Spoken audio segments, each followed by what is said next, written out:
Za vas imamo eno zgodbico, resnično zgodbico. Povedal je Paul Solomon. Paul Solomon je bil tisti, ki lahko v reading šel, se pravi, in je govoril direktno z vira. Omenil je v tem readingu je dva starša, jet set starša, se pravi, ki sta živela v Ameriki, imela sta vsega na razpolago, denarja, vsega, kar sta hotela, se jim je rodila ljubka hčerkica, ki do 4. leta ni ne spregovorila, ne hodila. Imela je možgansko okvaro. In potem sta probala vse zdravnike, klasične medicine, potem sta se obratila na alternativce in ni delovala. In potem sta prišla po nekem čudežu do Paula Solomona in sta rekla, daj Paul, prosim, a lahko pozdraviš najino deklico.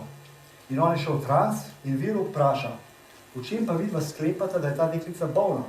In sta se razjezala, kako, če ne hod pa 4 letah pa ne govori, ali ni to malo neumnost tako vprašanje. Ja?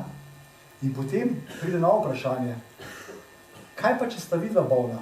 In potem Vir razloži, ta deklica kot esenca, kot duša, kot zavest, meni že mrzi, preden sploh povem zgodbo do konca, vaju neskončno ljubi.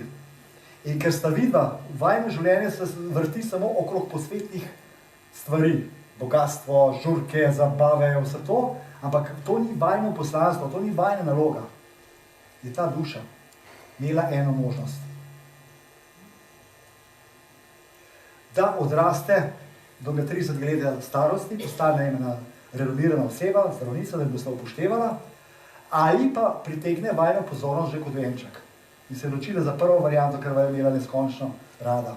In si je izbrala popolno telo. In vajna pozornost je dobrena. Ker kakor sta ona dva raziskovala, oko me mrazi, ko sta ona dva raziskovala, sta v bistvu še kakšna roka, ker je tako močna zgodba. Ker boste videli, da se naša zgodba začne ne s tem življenjem, ampak veliko prej. No, kar ko sta raziskovala, počasno začela delati spremembo v življenju.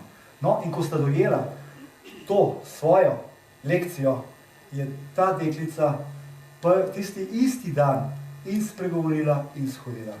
Ker starša nista več rabila te lekcije. Wow.